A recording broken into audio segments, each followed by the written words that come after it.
शुक्लां भरधरं विष्णुं शशिवर्णं चतुर्भुजं प्रसन्नवदनं ध्यायेत् सर्वविघ्नोपशान्तये।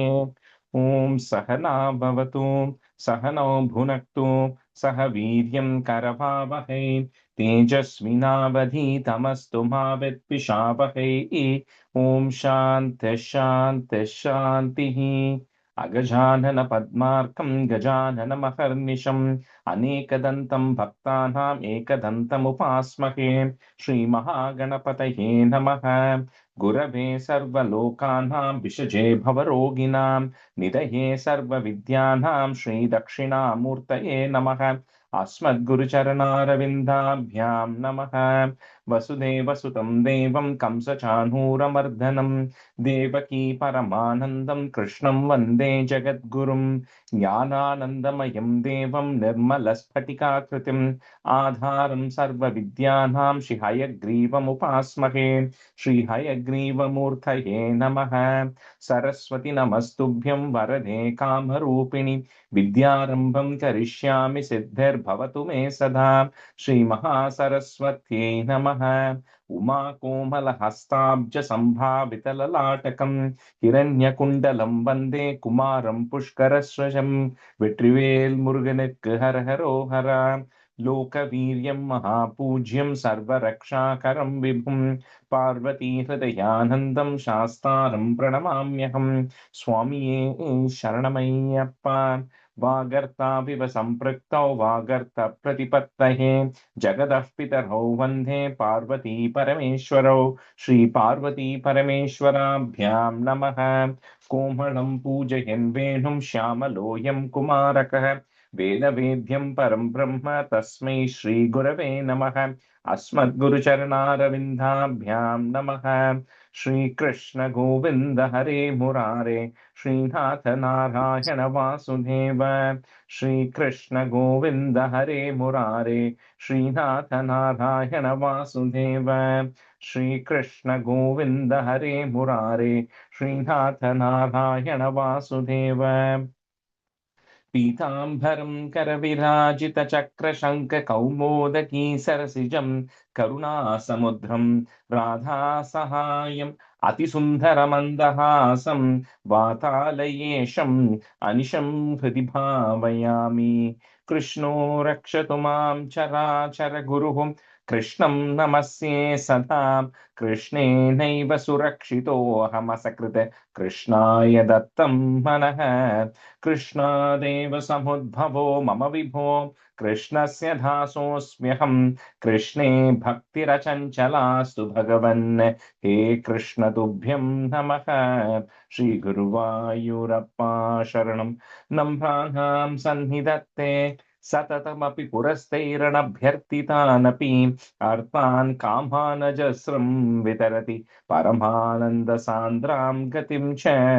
इत्थं निःशेषलभ्यो निरवधिकफलः पारिजातो हरे त्वं क्षुद्रं तं शक्रवाटी ध्रुवमभिलषति व्यर्थमर्थव्यजोऽयम्। श्रीगुरुवायूरप्पा शरणं श्रीभट्टपादम् अनिशं हृदि भावयामि। वंशी विभूषितकरात् नभनीरधाभात् पीताम्बरात् अरुणबिम्बफलादरोष्टात् पूर्णेन्दुसुन्दरमुखात् अरविन्दनेत्रात् कृष्णात् परं किमपि तत्त्वमहं न जाने। കൈരണ്ടും കൂപ്പി ഞാൻ വീണ്ടും ഇറക്കുന്നു നീരജലോചന നിന്നോടായി. ഏതിനു മഞ്ഞനെ കുമ്പിടേണ്ടാത്തോരു രീതിയിൽ നീ എന്നെ പാലിക്കനായി. കൃഷ്ണ ഹരേ ജയ കൃഷ്ണ ഹരേ ജയ കൃഷ്ണ ഹരേ ജയ കൃഷ്ണ ഹരേ. Good morning, everyone. Okay, so we'll start with 67 and 68 today, since you all already did the review last week. So just we'll start with the meaning of 67. Just to kind of recap, right? Like we said, from 65, 66, 67, 68, 69, that 5 dashakams were the Rasa Panchadasi, which is the Rasa Krida or culmination in Rasa Krida, and the whole process was 5 dashakams. We saw 65 and 66, which was 65 was first primarily where Krishna was like getting all the Gopikas to come, right? So we saw how he played the Venuganam, all the Gopikas came. That was 65. And in 66, there was a little bit of one level of testing of the Gopikas where he said that, are you really sure you are doing the right thing? Because you seem to be abandoning everything else and coming. Are you double sure about it, right? Because you should not, because at the end of the day, this is union with the Lord. So you have to be very sure that that's really what you want to be doing. So 66, he was testing them, and they all said, yes, we have kind of decided that we quit everything and we want to be with you. That was 66. No, at the end of 66, they all find him, they're all happy, right?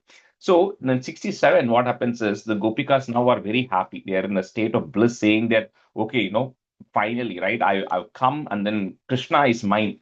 All of these Gopikas begin to feel that this Krishna is uniquely mine, right? Because they feel like they're all receiving special attention from Krishna, and each one felt that they are special. Now, what happens when we start feeling we are special? That means we feel that we are the best, right? So the pride begins to kick in. So now, like we saw in the Gopika and the Vastra Paharanam also, right? Is you should not have any layer of separation between you and Bhagavan. And that includes not feeling shy. That was that Vastra Paharanam, removing that layer of separation. So here, the other big roadblock we all have is that ego and the pride. So every Gopika was beginning to feel that I am more special. Krishna likes me more than the next person. So when the pride kicks in, so what happens is, that becomes a roadblock. So here, noticing that these Gopikas are like swelling with pride in a positive way, right? That they're swelling with pride that Krishna likes me more. So there was a lesson that had to be taught. So what happens is, suddenly when they all thought they are all around Krishna, they're all having, they're spending time with Krishna, he suddenly disappears from the scene. So now it's always, when you don't have something, you have a level of pain saying that I'm missing something in my life. But when you had something and somebody takes that something away, then the pain only increases. So suddenly what happens is, suddenly they're beginning to miss him even more because he was just with them some time back. So because the pride is the opposite of devotion. So when that pride kicks in, the devotion went away, right? So when Krishna suddenly disappeared from them, then suddenly they begin to feel a lot of sorrow, right? So, so now, so when that happens, there's only one Gopika. That name is not mentioned in Narayaneeyam, but there is, or I think it is mentioned in this case, and not in Bhagavatam, but there's only one Gopika who did not have that pride. So that was that Gopika by name of Radha. So she was missing from there. Everybody else is still there, and they see that Krishna has actually disappeared from them. So when Krishna has disappeared, now they're really feeling these pangs of separation, right? And then they all go about looking for Krishna everywhere in the forest at night. So that viraha was really kicking in. They're really beginning to feel that. So when they start going around, there is a very beautiful Gopi Geetam that comes in Bhagavatam. It's 40 stanzas where when you're really earning for something, when somebody takes away what you already had, you can pick up anything that you like the most in your life, right? And you quit everything else and you're going after that one thing that you want, which is what the Gopikas did. They quit their entire family and they came after that one thing.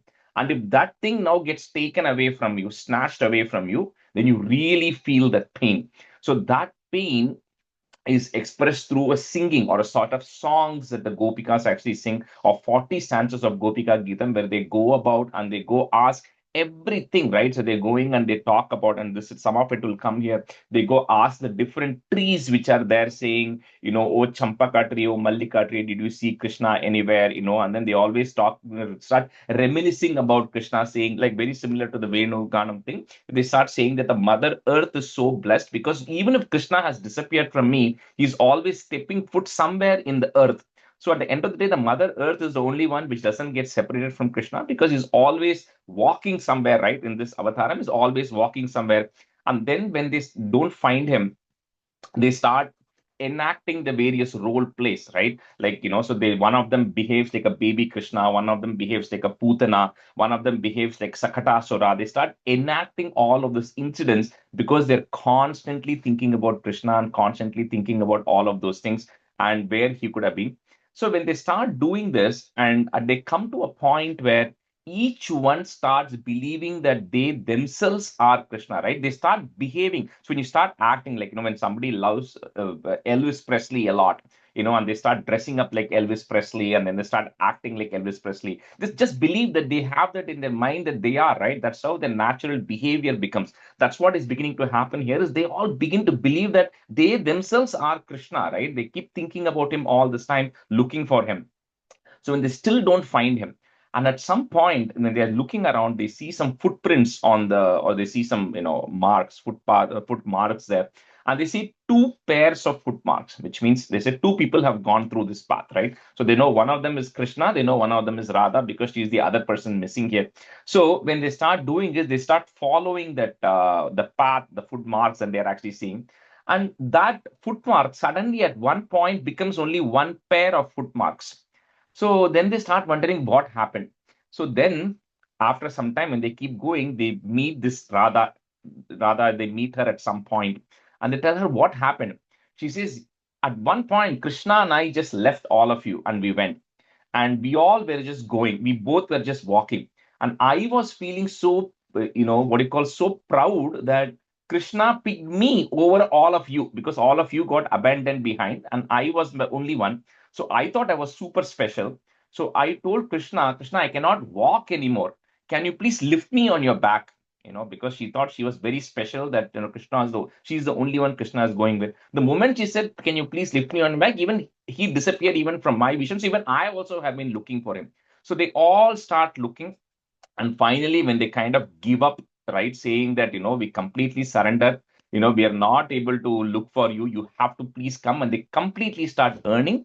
Finally, at the end of this chapter, at the end, on the banks of Yamuna river, Krishna actually comes. So that is how Dashakam 67 ends, where they end up meeting him at the end of it. And this Gopi Geetam, which is not, it's only mentioned as a couple of stanzas in Narayaneeyam, but it is like 40 stanzas of them lamenting over, how their life is meaningless without him. And then they start talking about the pain of separation, which is there, and how, they have to, they start recalling, like I said, they go through various stages of grief, right? First, they start feeling the pain, then they feel it's impossible to live without him, and then starts reminiscing over all the good times that they actually have. So all of that, when the song that the gopis sing is the Gopi Geetam, which comes for a couple of stanzas here. So anyway, that was 67, where Krishna disappears to kind of teach them a lesson of not having that pride in you, right? Because in the moment pride kicks in, the devotion goes down. So to not have pride in you on anything related to anything, especially related to devotion, saying that I am the greatest of devotee, I'm doing all of these things, so Bhagavan loves me more, right? None of that pride should be there.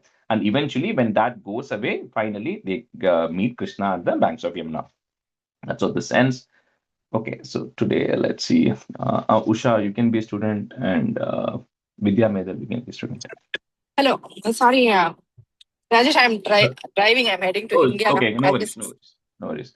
Bhuvana, you can be a student. Yeah. You and Vidya can be student. Okay, 67.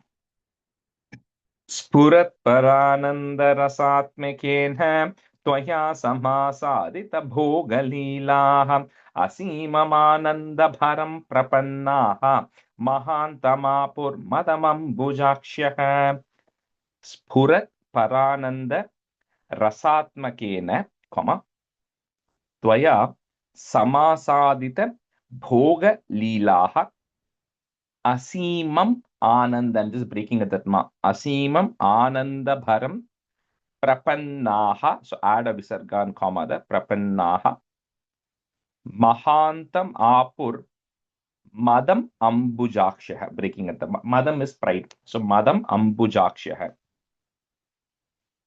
Sphurat parhananda rasatmakenha tvaya samasadita bhogalilaha असीममानन्दभरं प्रपन्नाः महान्तमापुर्मदमम्बुजाक्ष्यः स्फुरत्परानन्दरसात्मकेन त्वया समासादित भोगलीलाः असीममानन्दभरं प्रपन्नाः महान्तमापुर्मदमम्बुजाक्ष्यः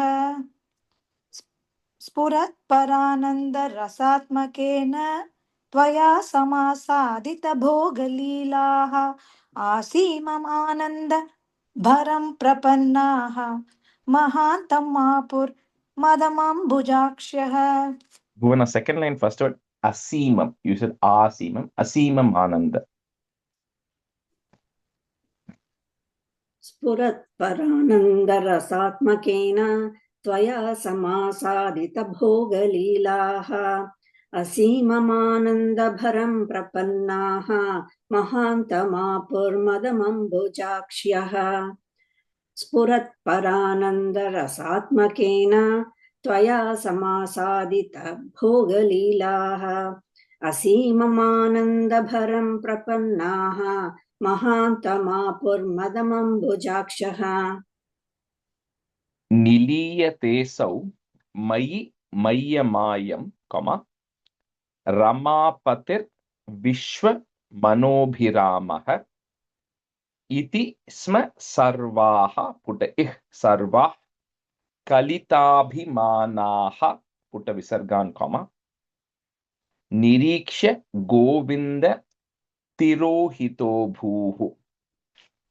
So manobhiramaha means somebody who captivates the whole world. So Krishna is like attracts everybody. So they all felt like this person who everybody goes after, who everybody wants to be around, that person is attracted to me, right? The Gopika felt. Each Gopika felt individually. So they said, I'm even more special because the person that everybody goes after is coming after me. That means I am the best in the world, right? So that's the feeling they all got. निलीयते सौ मयि मय्यमायं रमापतिर्विश्वमनोभिरामः इति स्म सर्वाः कलिताभिमानाः निरीक्ष्य गोविन्दतिरोहितो भूः. निलीयते सौ मयि मय्यमायं रमापतिर्विश्वमनोभिरामः इति स्म सर्वाः कलिताभिमानाः निरीक्ष्य गोविन्दतिरोहितो भूः.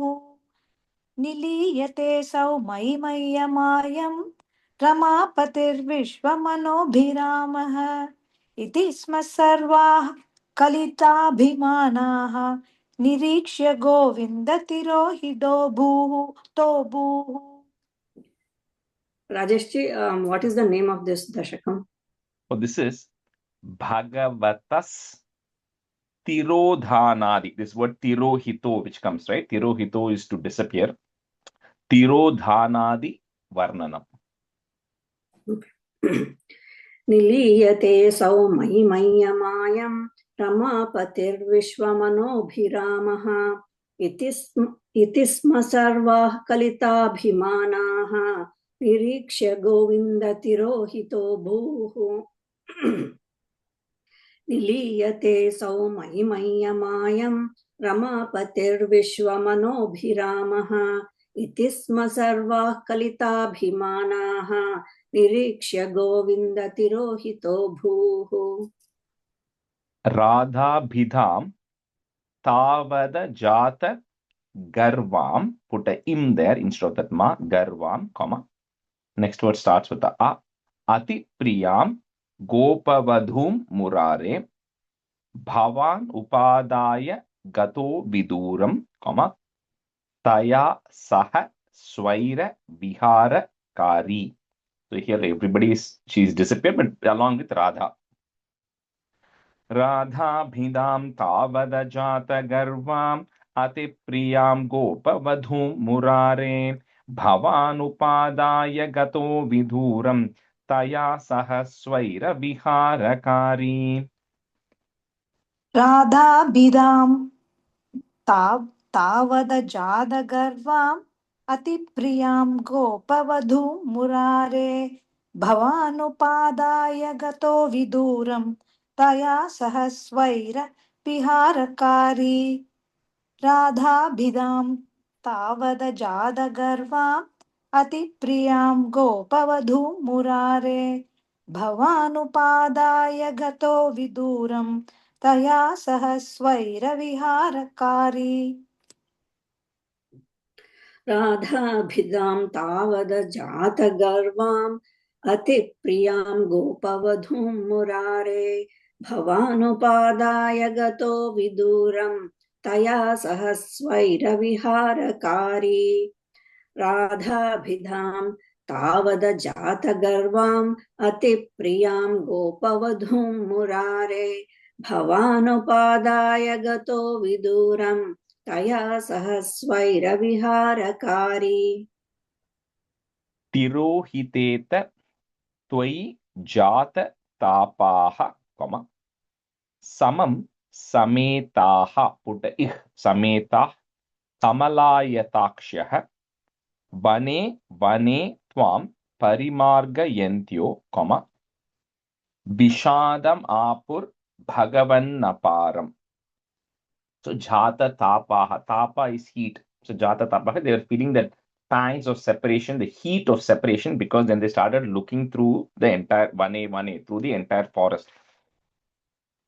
Tirohite tattoi jata tapaha samham sametah kamalayatakshyah vane vane tvam parimargayantyo vishadamapur bhagavannaparam. तिरोहिते तत्त्वयि जाततापाः समं समेताः कमलायताक्ष्यः वने वने त्वां परिमार्गयन्त्यो विषादमापुर्भगवन्नपारम् तिरोहिते तत्त्वयि जाततापाः समं समेताः कमलायताक्ष्यः वने वने त्वां परिमार्गयन्त्यो विषादमापुर्भगवन्नपारम् तिरोहिते तत्त्वयि जाततापाः समं समेताः कमलायताक्ष्यः वने वने त्वां परिमार्गयन्त्यो विषादमापुर्भगवन्नपारम् तिरोहिते तत्त्वयि जाततापाः समं समेताः कमलायताक्ष्यः वने वने त्वां परिमार्गयन्त्यो विषादमापुर्भगवन्नपारम् हा चूत हा चंपक कर्णिकार हा मल्लिके मालति बालबल्यः किं वीक्षितो नो हृदयैकचोरः इत्यादि तास्त्वत् pravana vilepuh. So all of these are different names of trees.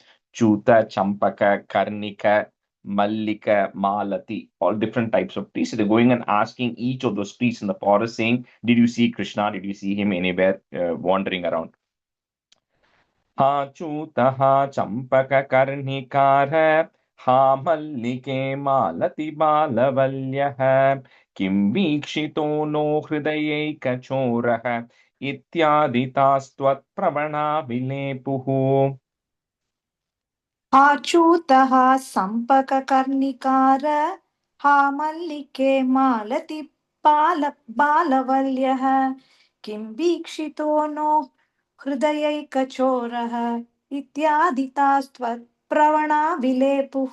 Bhuvan, the first line, the champaka, cha sound, champaka. Oh, champaka, yes. हाचूतः चम्पककर्णिकार हा मल्लिके मालति बालवल्यः किं वीक्षितो नो हृदयैकचोरः इत्यादितास्त्वत्प्रवणा विलेपुः.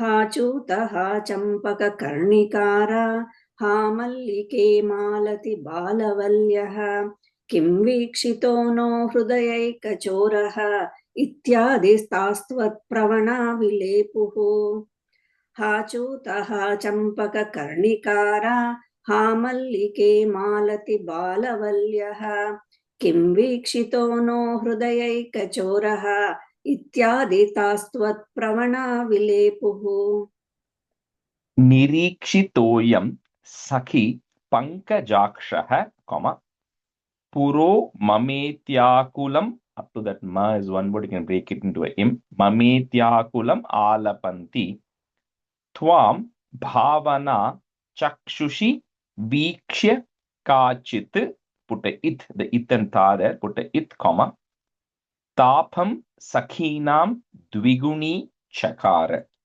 So just talks about another, just like when they keep on going and looking, like we said, they try to act as various things. So at one point, one of these gopikas felt like they saw Krishna somewhere. So they're imagining, but they thought they saw. So when they say, "Oh, I just saw Krishna somewhere," then others feel even more sad because they're like, "How come you are able to see, but we are not able to see?" So they were beginning to feel more sad, but they are just going around looking because they haven't found him yet at this point. निरीक्षितोऽयं सखि पङ्कजाक्षः पुरो ममेत्याकुलमालपन्ति त्वां भावना चक्षुषि वीक्ष्य काचित् तापं सखीनां द्विगुणी चकार.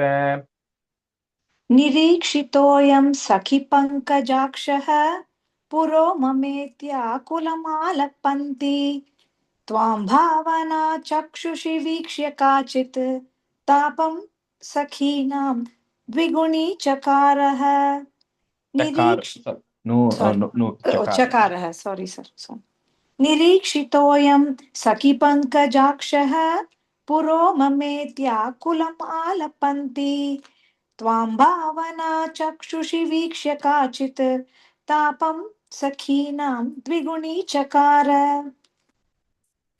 निरीक्षितोऽयं सखिपङ्कजाक्षः पुरो समेत्य कुलमालपन्ति त्वां भावना चक्षुषि वीक्ष्य काचित् तापं सखीनां द्विगुणी चकार.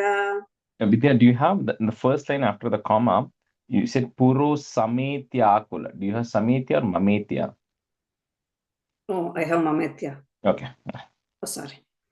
निरीक्षितोऽयं सखिपङ्कजाक्षः पुरो ममेत्य कुलमालपन्ति त्वां भावना चक्षुषि वीक्ष्य काचित् तापं सखीनां द्विगुणी चकार. त्वदात्मिकास्ता यमुना तटान्ते तवानुचक्रुः put तवानुचक्रुः किल चेष्टितानि विचित्य भूयोऽपि तथैव मानात् double it there, first it put a comma, मानात् त्वया विमुक्तां ददृशुश्च राधाम. So on the Yamuna Tatante, on the banks of Yamuna, they keep enacting the cheshtam, cheshti. Cheshtam, we say, you're doing a lot of things, right? Deeds or acts. So they are acting out the various things of Putana, Sakata, Suratana, Varta, all of those things. So when they're kind of enacting that and trying to think about Krishna, at that time, at some point, this other missing Gopika, Radha, comes there. त्वधात्मिकास्ता Yamuna तटान्ते तवानुचक्रुः किल चेष्टितानि विचित्य भूयोऽपि तथैव मानात् त्वया विमुक्तां ददृशुश्च राधाम्. त्वदात्मिकास्ता Yamuna तटान्ते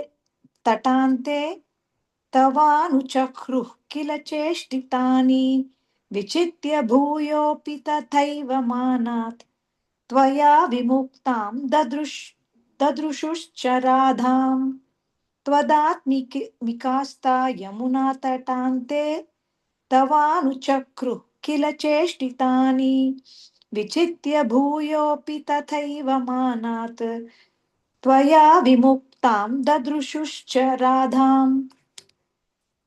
Rajesh ji, in my book, end of each shloka, it says Upendra Vajra Vrutta and then Indra Vajra Vrutta, Upajati Vrutta. I don't know. Does it mean At the anything? end of every stanza?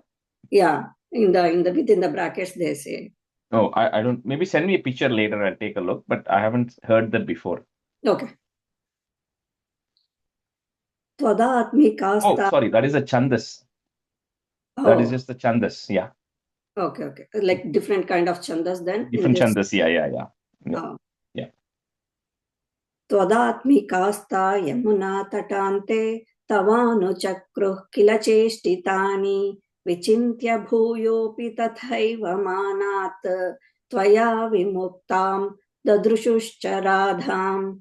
त्वदात्मिकास्ता Yamuna तटान्ते तवानुचक्रुः किल चेष्टितानि विचिन्त्य भूयोऽपि तथैव मानात् त्वया विमुक्तां ददृशुश्च राधाम्. Second line, first word, vichitya, no in sound, just vichitya. Vichitya bhuyopi. Oh, I have Vichintya. Okay. Yep. Tataha, put a is. Tatas samamta vipine samantat, put a it, comma. Next word starts with the tha. Tamo vataravadhi margayantyah punar vimishra yamuna tatante, comma. Brisham vilepuscha jagur gunamste. This is where then they meet that Radha who also comes there, and then they all continue to search, and then they continue to sing. Or that's the Gopi Geetam, like I said, which is just said that they are singing about it, but it's like 40 stanzas of song that they do there for request. Tatas samamta vipinhe samantat तमोवतारावधिमार्गयन्त्यः पुनर्विमिश्रा Yamuna तटान्ते भृशं विलेपुश्च जगुर्गुणांस्ते. ततः समन्ता विपिने समन्तात् तमोवतारावधिमार्गयन्त्यः पुनर्विमिश्रा यमुना तटान्ते भृशं विलेपुश्च जगुर्गुणांस्ते ततः समन्ता विपिने समन्तात् तमोवतारावधिमार्गयन्त्यः पुनर्विमिश्रा यमुना तटान्ते भृशं विलेपुश्च जगुर्गुणांस्ते ततः समन्तात् विपिने समन्तात् तमोवतारावधिमार्गयन्त्यः पुनर्विमिश्रा यमुना तटान्ते भृशं विलेपुश्च जगुर्गुणांस्ते शतः समन्ता विपिने समन्तात् तमोवतारावधिमार्गयन्त्यः पुनर्विमिश्रा यमुना तटान्ते भृशं विलेपुश्च जगुर्गुणांस्ते तथा व्यथा संकुलमानसानां कम ब्रजाङ्गनानां करुणैकसिन्धो जगत्त्रयी मोहन मोहनात्मा कम त्वं प्रादुरासीरयि mandahasi, long e. So finally here Krishna comes, Karunaika Sindhu, the one who's full of compassion. When you realize that they were really earning for you, and then because then you finally take something away and they really started missing it and earning for it, finally you then arrive in front, you come and show up in front of them. Tatha vyata sankulamanasanam brajangananam karunaika sindho jagatrahi mohana mohanatma त्वं प्रादुरासीरयि मन्दहासी. तथा व्यथा संकुलमानसानां व्रजाङ्गनानां करुणैकसिन्धो जगत्त्रयी मोहनमोहनात्मा त्वं प्रादुरासीरयि मन्दहासी तथा व्यथा संकुलमानसानां व्रजाङ्गनानां करुणैकसिन्धो जगत्त्रयी मोहनमोहनात्मा त्वं प्रादुरासीरयि मन्दहासी तथा व्यथा संकुलमानसानां व्रजाङ्गनानां करुणैकसिन्धो जगत्त्रयी मोहनमोहनात्मा त्वं प्रादुरासीरयि मन्दहासी तथा व्यथा संकुलमानसानां व्रजाङ्गनानां करुणैकसिन्धो जगत्त्रयी मोहनमोहनात्मा त्वं प्रादुरासीरयि मन्दहासी संदिग्ध संदर्शनम आत्म कांतम त्वां वीक्ष्य तन्व्यः पुट इस्ट तन्व्यस् सहसा तदानीं किं किं न चक्रुः पुट एफ टू जॉइन चक्रुः प्रमदाति भारात् स त्वं गदात् पालय मारुतेश. So when they thought they could not see him at all and they were earning, and then they found him, then there was extra happiness because they thought they had lost everything and then they recovered what they thought was lost. So with that, they all became very happy. And then this way, oh Guruvarapa, please eradicate my ailments also. Sandigdha sandarshanamaatmakantam Tvam vikshya tanvyas sahasa tadhanim kim kim na chakruh pramadati bharat satvam gadat palaya marutesha. सन्दिग्धसन्दर्शनमात्मकान्तं त्वां वीक्ष्य तन्व्यः सहसा तदानीं किं किं न चक्रुः प्रमदाति भारात् स त्वं गतात् पालय मारुतेश सन्दिग्धसन्दर्शनम् आत्मकान्तं त्वां वीक्ष्य तन्व्यः सहसा तदानीं किं किं न चक्रुः प्रमदाति भारात् स त्वं गदात् पालय मारुतेश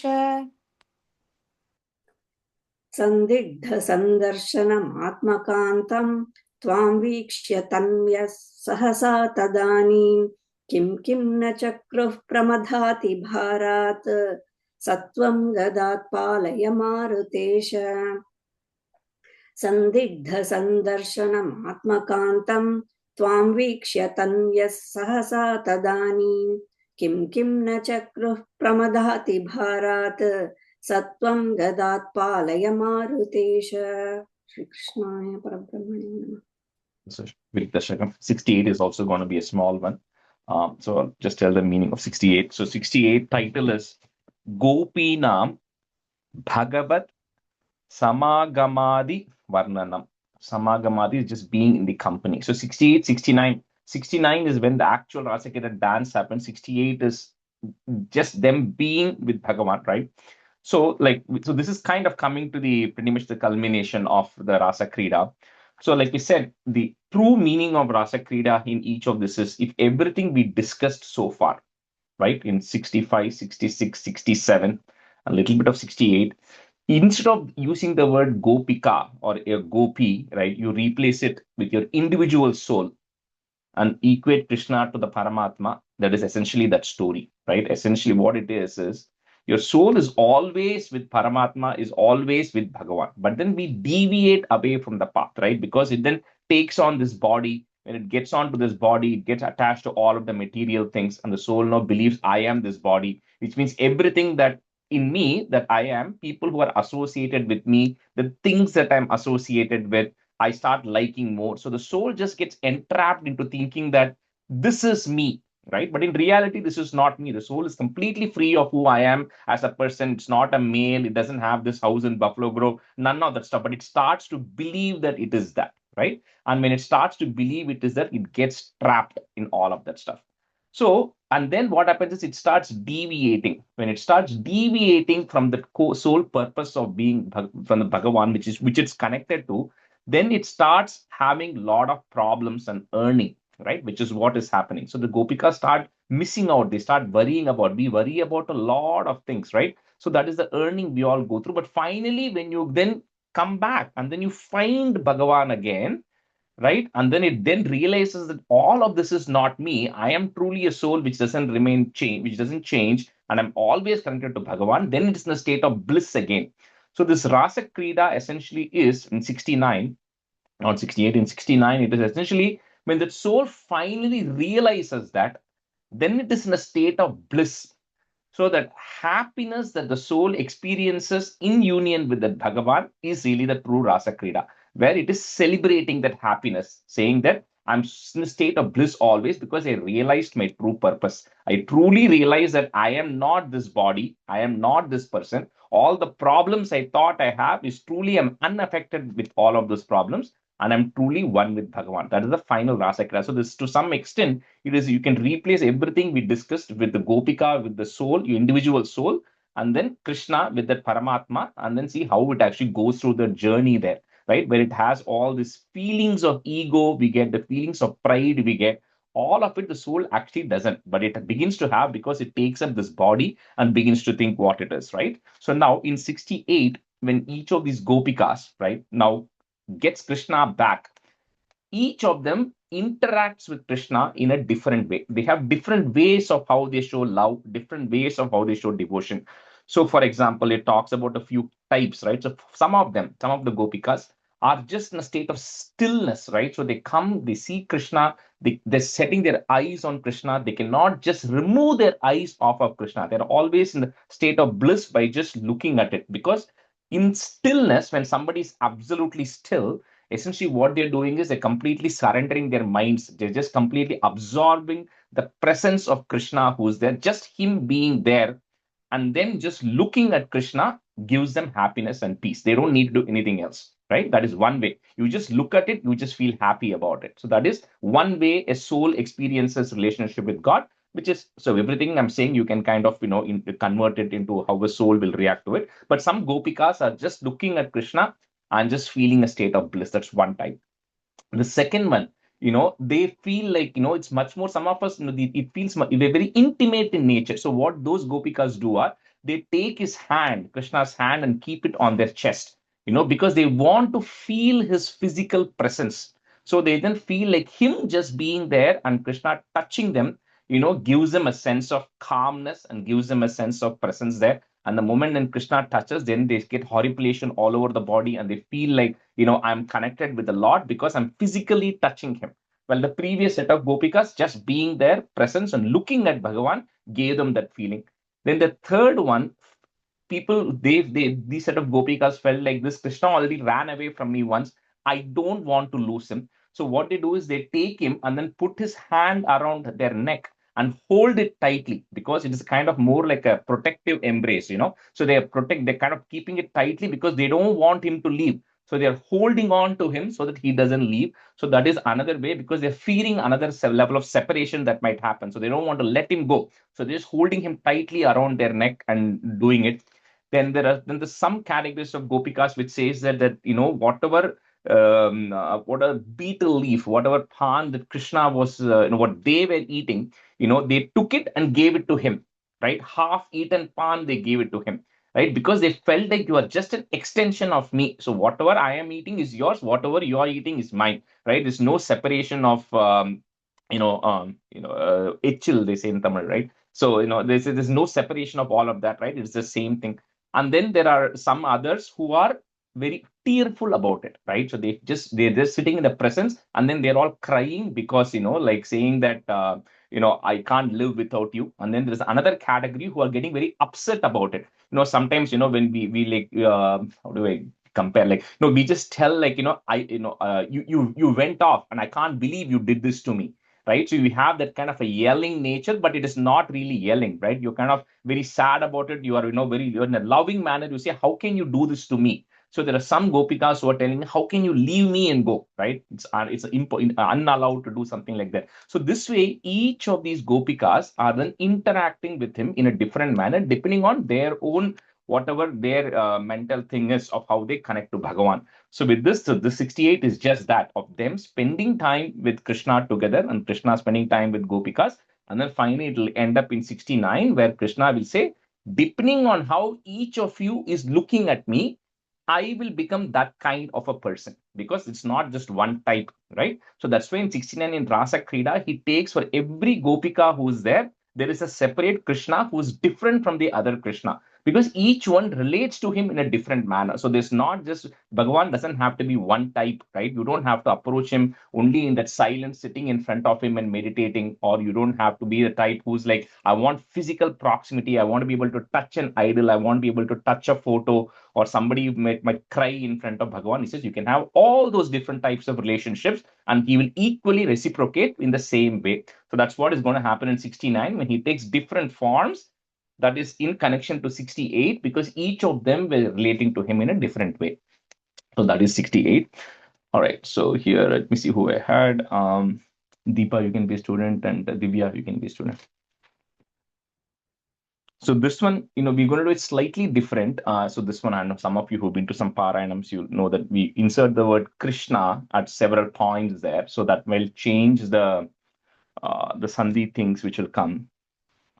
So Tava Bilokanad Krishna. So when I say the word Krishna, you can just put a K or something just to say that the word comes there. Krishna. Gopika Janaha, comma, Pramada Sankulaha, put a each sound, Sankulah, Krishna, Pankajekshana, Amrita dharaya Krishna sampluta iva, comma, stimitatam.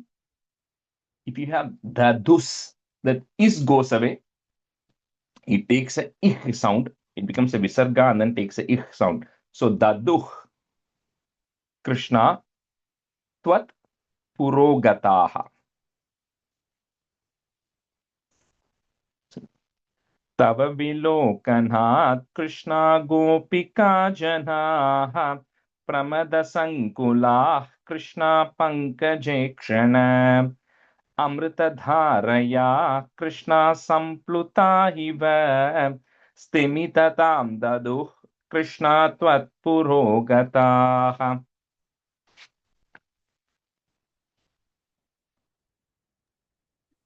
तव विलोकनात् कृष्णा गोपिका जनाः प्रमदसङ्कुलाः कृष्णा पङ्कजे क्षणा अमृतधारया कृष्णा संलुता इव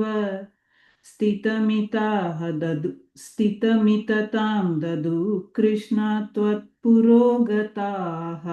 And this second line after the comma, stimitatam daduh. இன்னொருக்கா சொல்லுங்க. ஸ்திமி. ஓ please. இதுல வந்து ஸ்தித்த இது இருக்கு. ஸ்திமிததாம். ஓகே. तव विलोकनात् कृष्णा गोपिका जनाः प्रमदसङ्कुला कृष्णा पङ्कजे क्षणा अमृतधारया कृष्णा सम्प्लुता इव स्तिमिततां ददुः Krishna त्वत्पुरोगताः. And that daduh sound will come there. Daduh Krishna. So dadu and then a H. Okay. Daduh Krishna. Yeah, because dadus is there, right? That is will take a visarga sound, but then Krishna will come after that instead of the twatpurogata. So the is becomes a ik sound. Okay. तव विलोकनात् कृष्णा गोपिका जनाः प्रमदसङ्कुलः कृष्णा पङ्कजे क्षणा अमृतधारया कृष्णा सम्प्लुता इव स्तिमिततां ददुः कृष्णा त्वत्पुरोगताः. तव विलोकनात् कृष्णा गोपिका जनाः प्रमदसङ्कुलाः कृष्णा पङ्कजे क्षणा अमृतधारया कृष्णा सम्प्लुता इव स्तिमिततां ददुः Krishna त्वत्पुरोगताः. First line, last word, pankaje kshana, not na, just na. Okay. Tadanu kachana Krishna tvat karambujam, comma, sapadi grinnati Krishna nirvi shankitam ghana payodhare Krishna sannidhayasa, comma, pulaka samvrita Krishna tastushi chiram. Tadanu kachana Krishna tvatkarambujam sapadi grinnati Krishna nirvishankitam ghanapayodhare Krishna sannidhayasa pulaka samvrita Krishna tastushi chiram. तदनु काचना कृष्णा त्वत्कराम्बुजं सपदि गृह्णति कृष्णा निर्विशङ्कितं घनपयोदरे कृष्णा सन्निधाय सा पुलकसंवृतां कृष्णा तस्तुषीचिरम्. तदनु काचना कृष्णा त्वत्कराम्बुजं सपदि गृह्णति कृष्णा निर्विशङ्कितं घनपयोदरे कृष्णा सन्निधाय सा पुलकसंवृता कृष्णातस्तुषीचिरम्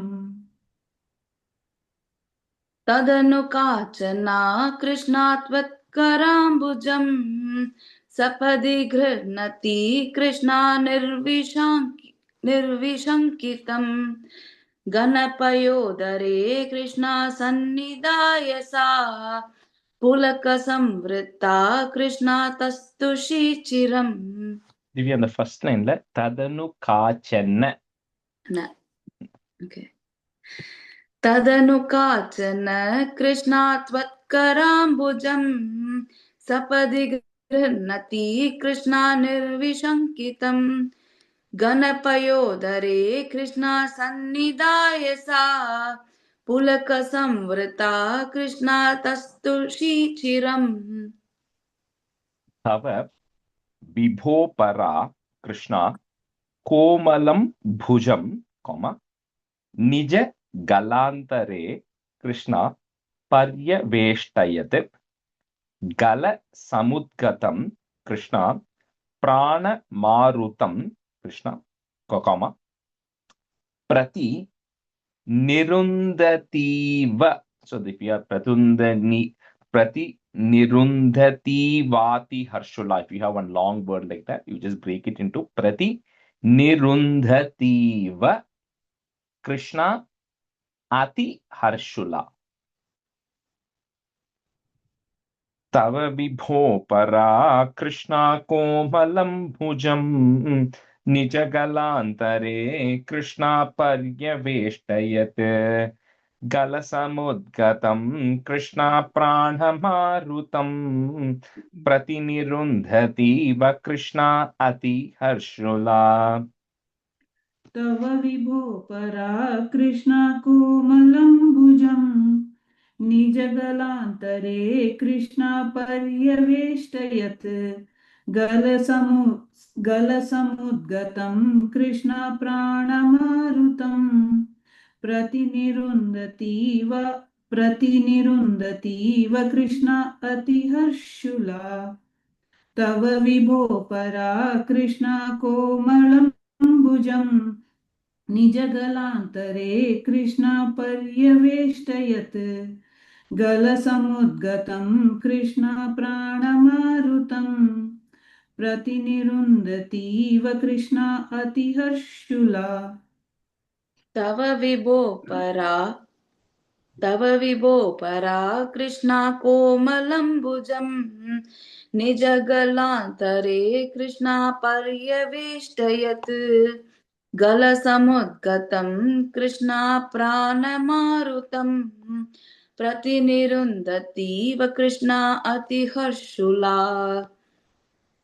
तव विभो परा Krishna कोमलम्बुजम् निजगलान्तरे Krishna पर्यवेष्टयत् गलसमुद्गतं Krishna प्राणमारुतम् प्रतिनिरुन्धतीव Krishna अतिहर्षुला ராஜேஷ்ஜி Yeah. Sorry ஒரே ஒரு கொஸ்டின் அந்த நிருந்ததி வா இருக்கு வா அதுக்கப்புறம் ஒரு எஸ் இருக்கு அப்புறம் தீ இருக்கு அப்போ அந்த நிருந்ததி வா விட்டுட்டு நம்ம வந்து போட்டுக்கணும் இல்லையா நிருந்ததி You should have it as Prati Nirundhati Vati Harshula. It's one word, right? Yeah So on the Vati Harshula is Prati Nirundhati Va Ati Harshula. Those are the two words. So we're just inserting that Krishna in between there. So Prati Nirundhati Va Krishna Ati Harshula. Okay thank you Got it? Yeah. Apagata Trapa Krishna Kapi Kamini, Tava Mukambujat Krishna Puga Charvitam Prati Grihaya Tad Krishna Vatra Pankaje, Nidhadati Gata Krishna Purna Kamatam.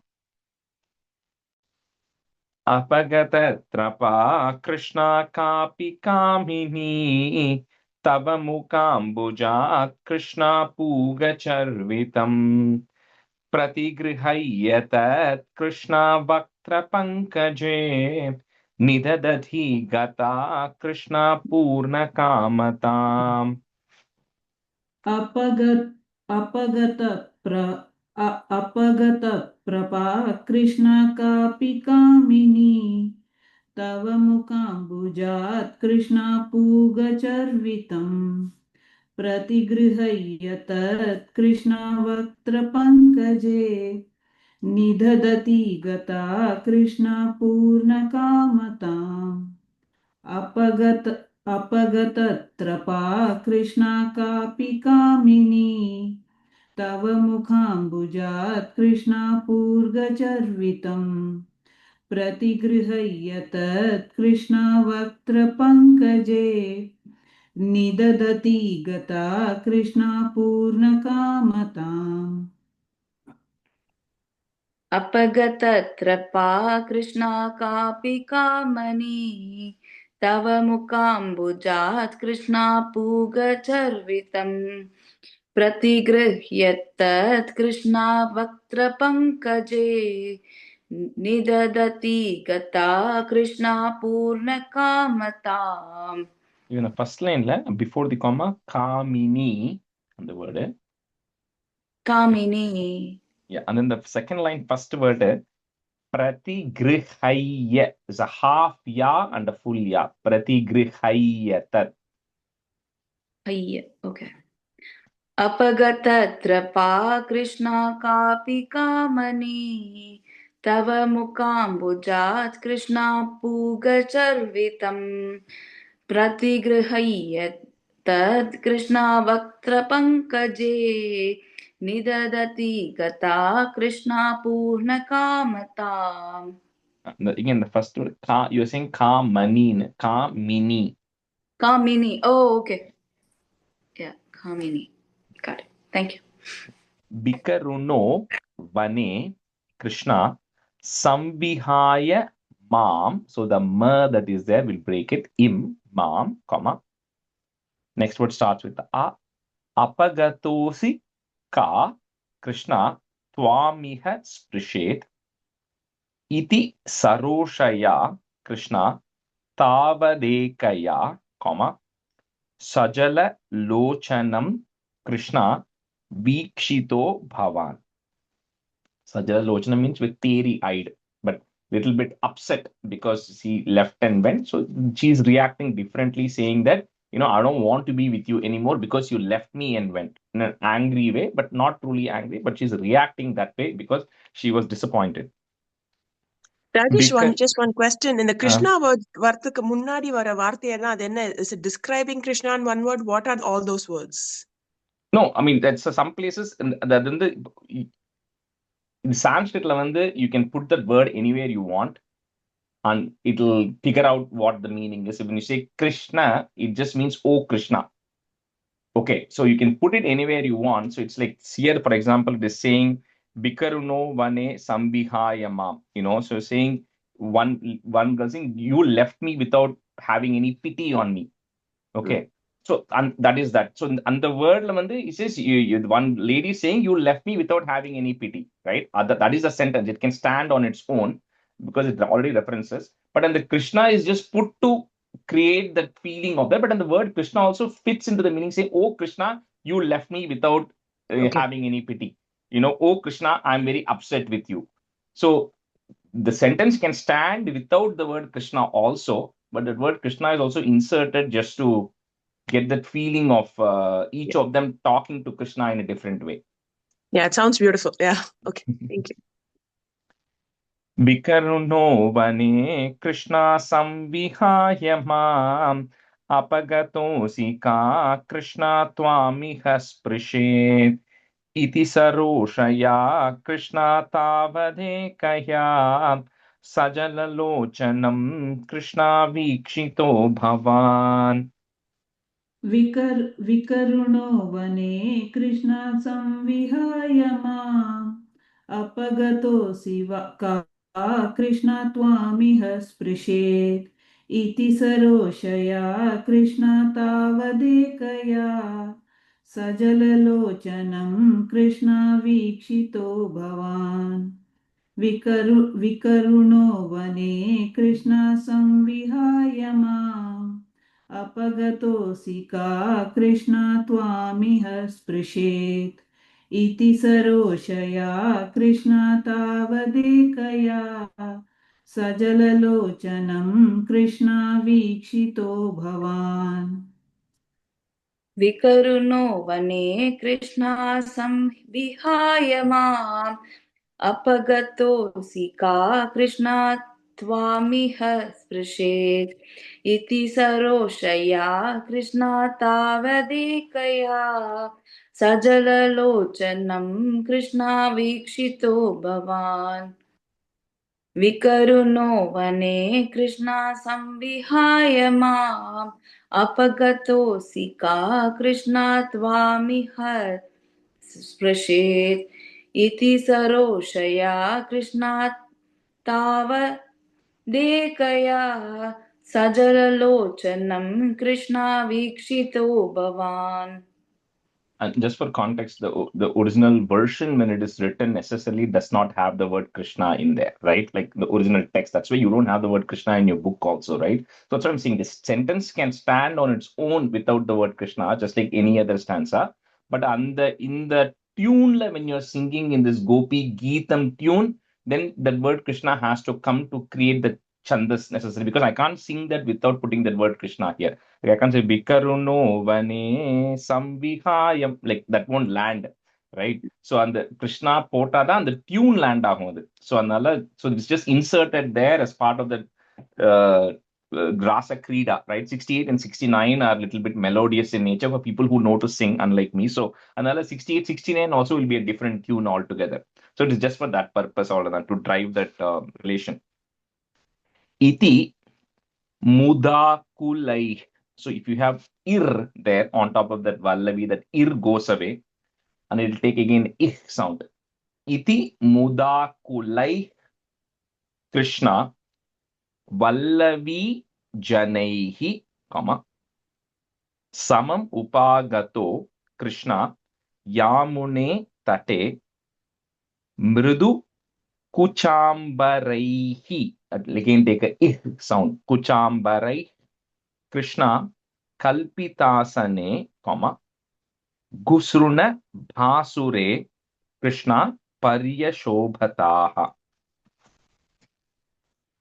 Iti muda kulai Krishna Vallavi Janaihi Samamupagato Krishna Yamune Tate Mridukuchambarai Krishna Kalpitasane Ghusruna Bhasure Krishna Paryashobhataha.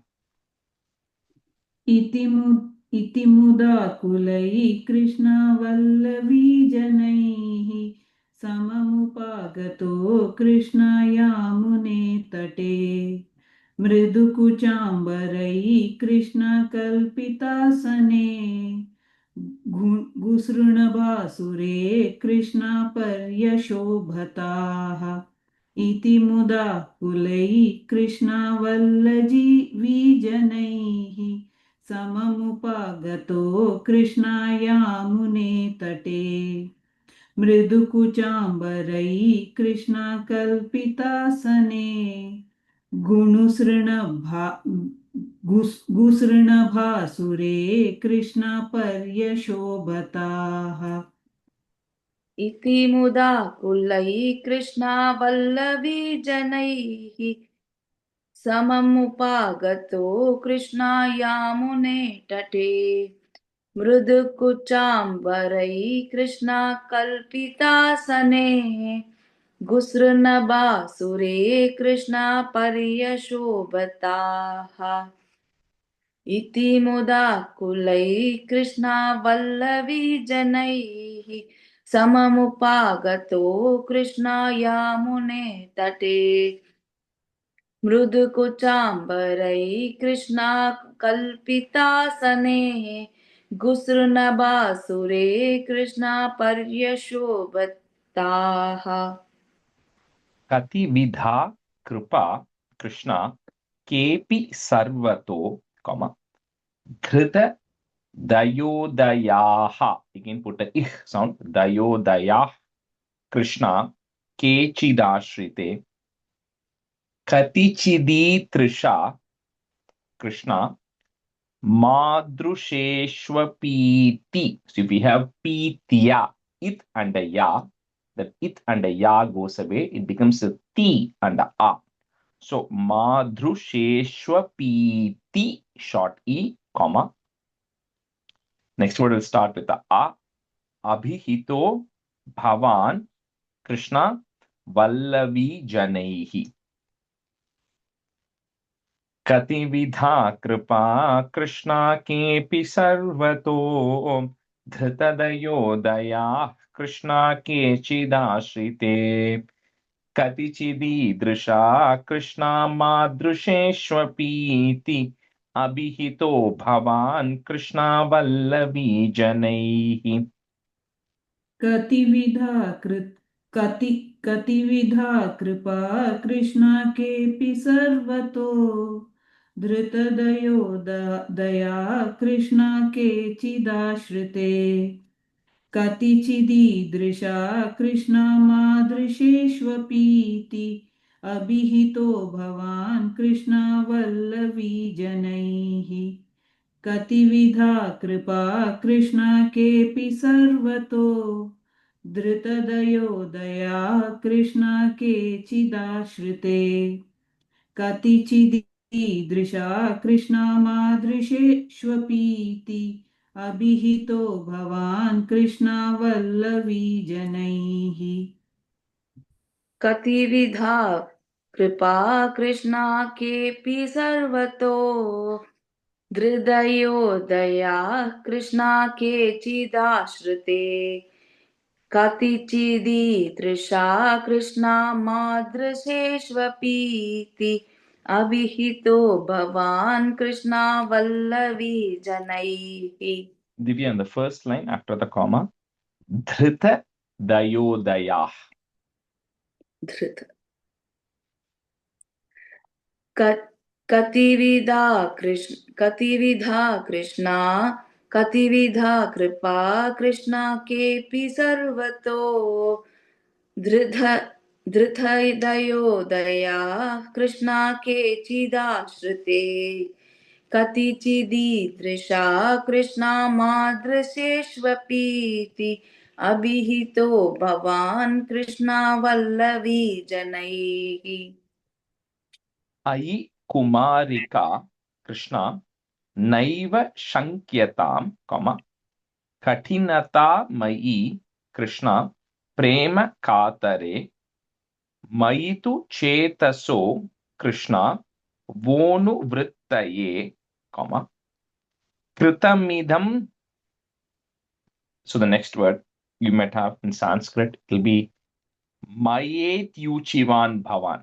Okay, that word. So that word we're going to just break it. It's Maya Ityuchivan Bhavan. Okay, Iti Uchivan Bhavan. Three different words there. So Kritamidam Maya.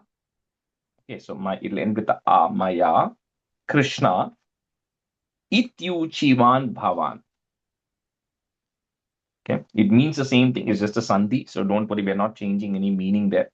So Kritamidam Maya Krishna Ityuchivan Bhavan. अयि कुमारिका कृष्णा नैव शङ्क्यताम् कठिनता मयि कृष्णा प्रेम कातरे मयि तु चेतसो कृष्णा वोनुवृत्तये कृतमिदं मया कृष्णा इत्यूचिवान् भवान् अयि कुमारिका कृष्णा नैव शङ्क्यताम् कठिनता मयि कृष्णा प्रेम कातरे मयि तु चेतसो कृष्णा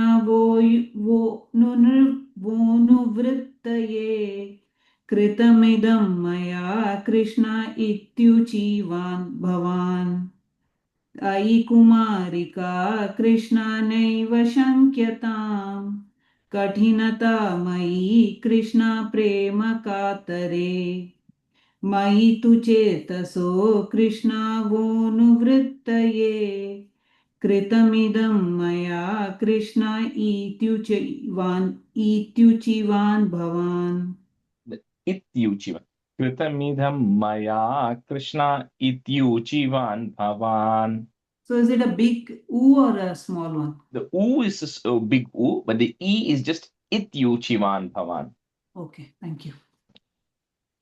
अयि कुमारिका कृष्णा नैव शङ्क्यतां कठिनिता मयि कृष्णा प्रेम कातरे मयि तु चेतसो कृष्णा वो नु वृत्तये कृतमिदं मया कृष्णा इत्युचिवान् भवान्. अयि कुमारिका कृष्णा नैव शङ्क्यतां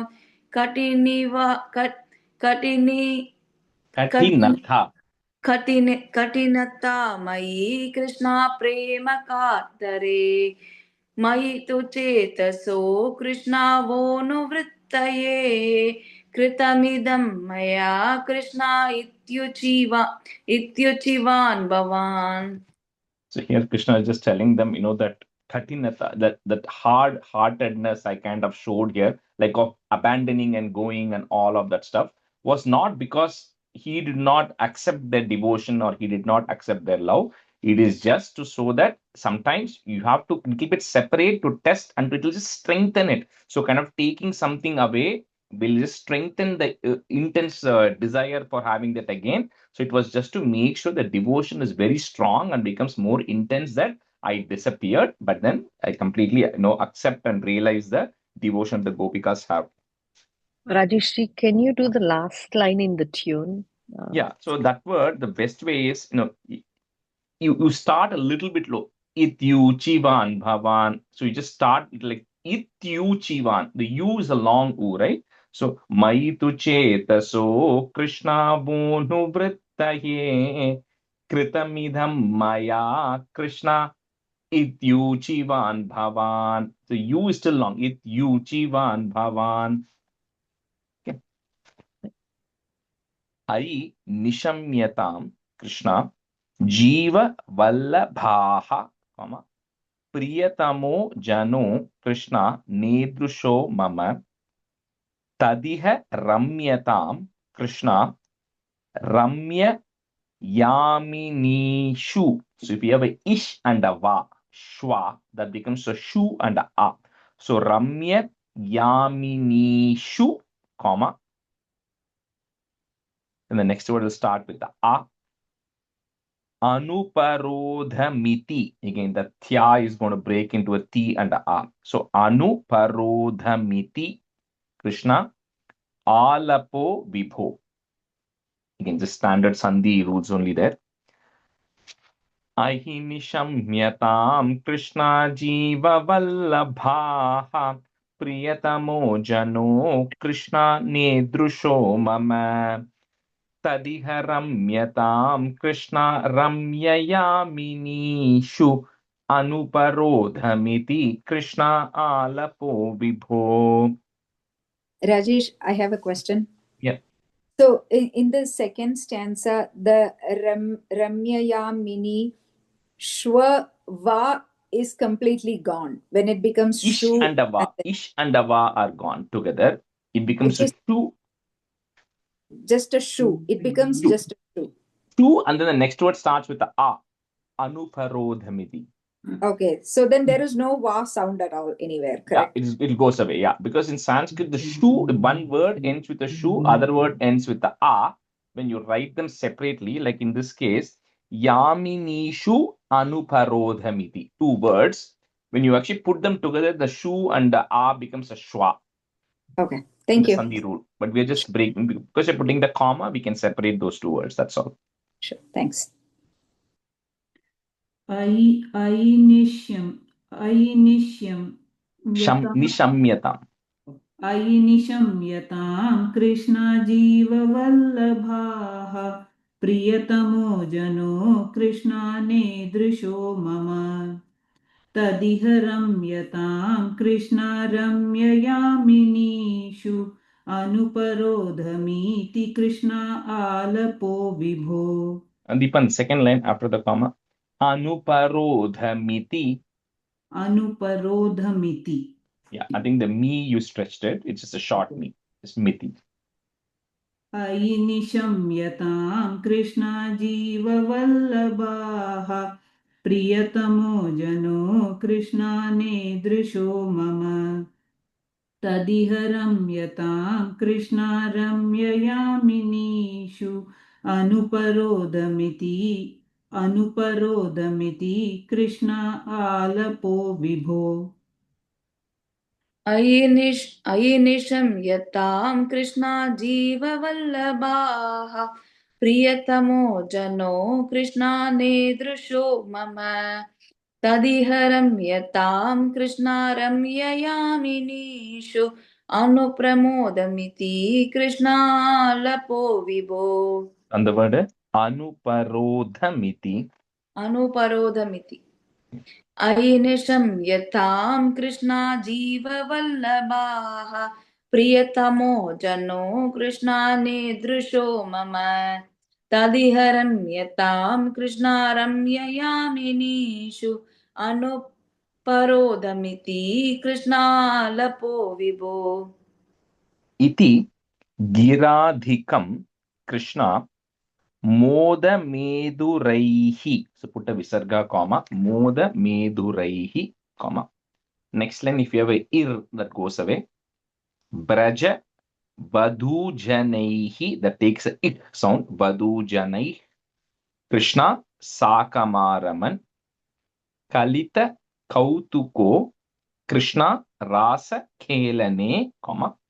Gurupuri pate Krishna pahimam gadat. So with this, once everybody was able to relate to Krishna in their own individualistic way, and Krishna also responded to them in that individual way, then everybody was full of enthusiasm, and then you began the Rasa Khelane, you began the dance of Rasa Krida, which is really Dashakam 69. Iti giradhikam Krishna modameduraihi brajavadhujanaihi Krishna sakamaraman Kalita kautuko Krishna rasa khelane Gurupuri pate Krishna pahi mam gadat. इति गिरादिकं कृष्णामोदमेदुरैः व्रजवधूजनैः कृष्णा साकमारमन् कलितकौतुको कृष्णा रासखेलने गुरुपुरीपते कृष्णा पाहि मां गदात् इति गिरादिकं कृष्णामोदमेदुरैः व्रजवधूजनैः कृष्णा साकमारमन् कलितकौतुको कृष्णा रासखेलने गुरुपुरीपते कृष्णा पाहि मां गदात्. इति गिरादिकं कृष्णामोदमेदुरैः